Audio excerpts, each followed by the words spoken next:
Halo semuanya, kita kembali di pelatihan emosi yang dimana kita akan membahas tentang revolusi pembelajaran PJOK berbasis pemahaman, yang dimana kita akan menggunakan pendekatan tentang TKFU atau Teaching Games for Understanding, yang dimana adalah menekankan pada taktik dan keputusan dalam permainan nyata. Jadi di sini maksudnya TKFU adalah bagaimana nanti siswa itu diberi pemahaman, ya, dia itu cepat mengerti untuk melakukan tindakan-tindakan saat melakukan pembelajaran, atau nanti di outputnya mereka bisa cepat tanggap dan cepat mengerti dalam situasi di lingkungan sekitarnya.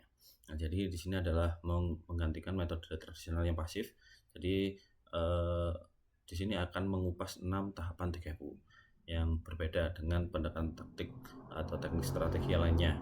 Ya, jadi strategi ini ada implementasi di PJOK khususnya di Indonesia, dan relevansinya kita menggunakan kurikulum Merdeka.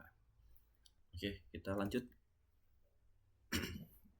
Ya, jadi di sini ada 6 tahap model TKFU yang membangun pemahaman permainan. Ya, pendekatannya ini selalu berkesinambungan dengan karakteristik siswa dan sarana dan prasarana di kelas PJOK, ya khususnya yang ada di Indonesia. Yang pertama, jadi 6 tahap itu harus membangun motivasi peserta didik dahulu ya terhadap permainan. Jadi siswa harus termotivasi dulu untuk melaksanakan atau melakukan suatu pembelajaran atau suatu permainan. Jadi usahakan untuk membuat suatu permainan itu membangun motivasi siswa. Yang kedua, memahami dan menguasai aturan permainan secara menyeluruh. Jadi guru harus memahami dan menguasai aturan terlebih dahulu untuk memberikan pemahaman kepada siswanya, agar siswanya saat melakukan tidak kebingungan dan tidak merasa dia tidak mengerti saat melakukan pelaksanaan tugasnya. Ketiga, meningkatkan kesadaran teknis dalam konteks permainan nyata. Selanjutnya, melatih pengambilan keputusan yang tepat selama permainan. Jadi tujuannya adalah sebagai nanti siswa saat melakukan pengambilan keputusan, dia itu sudah tanggap, sudah tahu bagaimana untuk menyelesaikan atau mengambil keputusan yang saat dilakukan di kelas atau di pembelajaran.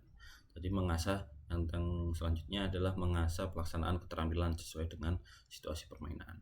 Yang terakhir adalah melakukan evaluasi kinerja untuk perbaikan berkelanjutan. Jadi setelah dilakukan 5 tahap itu, yang di akhir akan selalu dilakukan untuk evaluasi kinerja untuk mengetahui ya seberapa jauh atau seberapa baik kinerja saat siswa atau guru melaksanakan permainan atau model TKFU ini. Nah, di sini ada 6 tahap model yang kita yang diawali dengan fokus tahap 1 sampai dengan tahap 3, yaitu memahami langkah awal, yang dimana adalah game atau permainan awal. Jadi guru harus memulai dengan permainan sederhana untuk membangun motivasi dan pemahaman awal. Guru berperan sebagai fasilitator dan pengamat saja. Jadi guru tidak melaksanakan praktek dan sebagainya, hanya guru sebagai pengamat saja atau fasilitator. Jadi hanya memberikan instruksi.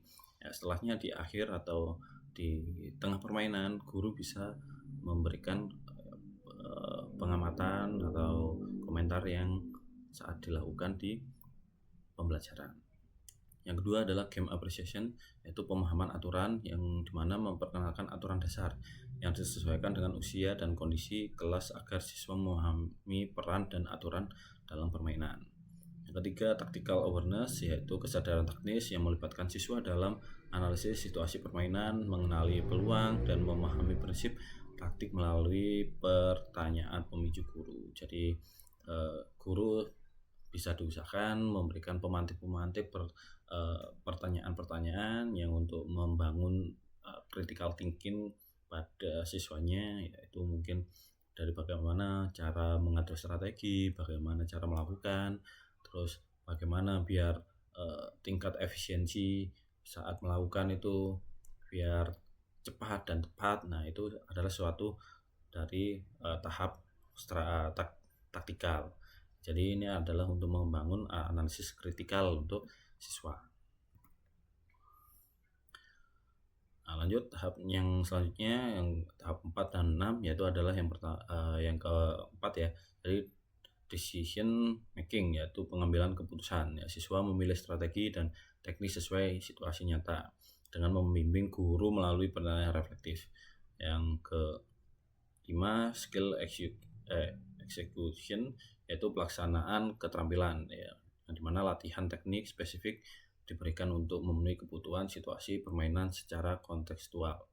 Yang terakhir, performance atau kinerja permainan. Siswa mempraktikkan keterampilan ya, dan taktik dalam permainan sesungguhnya dengan guru melakukan observasi dan evaluasi autentik. Jadi pengamatan langsung ya, jadi guru menilai saat siswa melakukan di lapangan atau saat melakukan praktik keterampilan. Ya, jadi di sini performa itu sangat penting. Jadi kalau Bapak Ibu memberikan suatu permainan dan hanya menjelaskan saja tanpa ada praktek keterampilan, juga guru sulit untuk melakukan penilaian atau membuat evaluasi.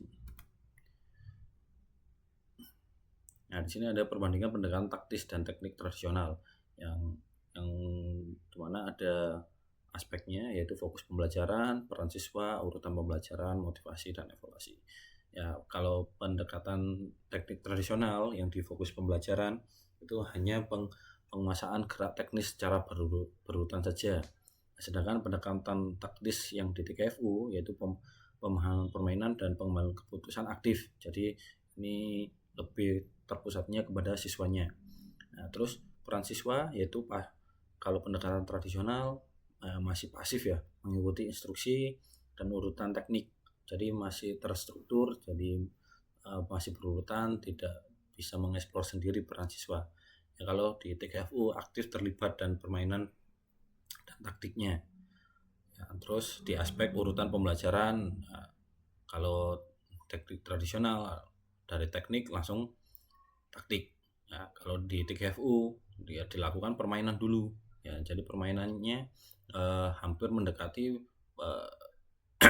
dalam permainan atau olahraga yang sesungguhnya. Jadi masih ada permainan dahulu, setelah itu taktik dan teknik. Jadi tidak langsung siswa mempraktekkan secara real, secara sempurna dan sebagainya. Jadi kalau pendekatan TKFU diberikan pemahaman dahulu, ya konsepnya dengan bermain. Terus motivasi ya.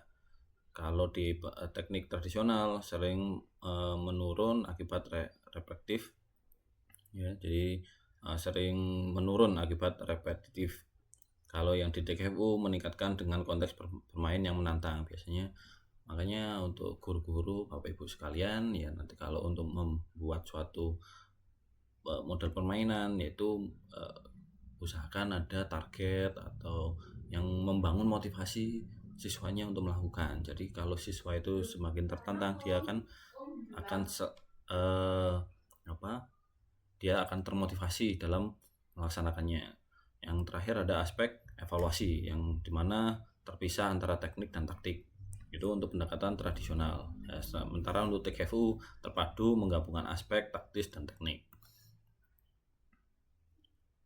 Nah, lanjut. Nah, di sini ada dua strategi kunci implementasi TKFU di PJOK. Ya, pertama biasanya bisa digunakan modifikasi permainan dan alat dengan bola plastik, area kecil atau jumlah permainan yang terbatas agar semua siswa aktif serta aturan disesuaikan usia dan sarana. Yang kedua, guru menggunakan pertanyaan reflektif untuk mendorong siswa berpikir kritis dan membuat keputusan taktis dalam permainan. Strategi kunci implementasi TKFU dalam kurikulum Merdeka. Jadi di sini adalah sebagai integritas dengan kurikulum Merdeka. Jadi kita menyesuaikan dengan kurikulum Merdeka yang sudah yang sudah diturunkan ya oleh kementerian kita.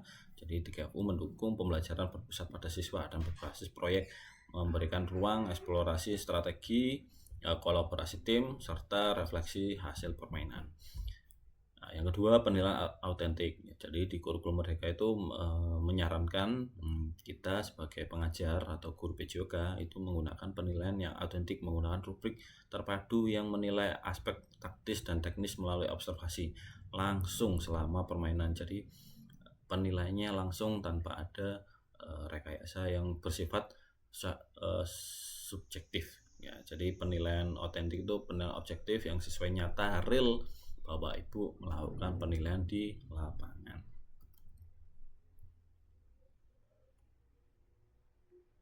Selanjutnya TGFU, ya pendekatan bermakna sesuai kurikulum Merdeka yang dimana mendorong pembelajaran berpusat pada peserta didik dengan ruang eksplorasi dan kolaborasi.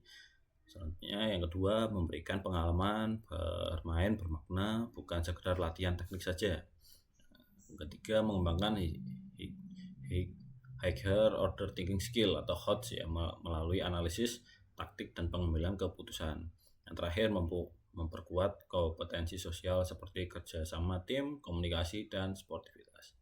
Oke, itu saja materi dari modul pertama.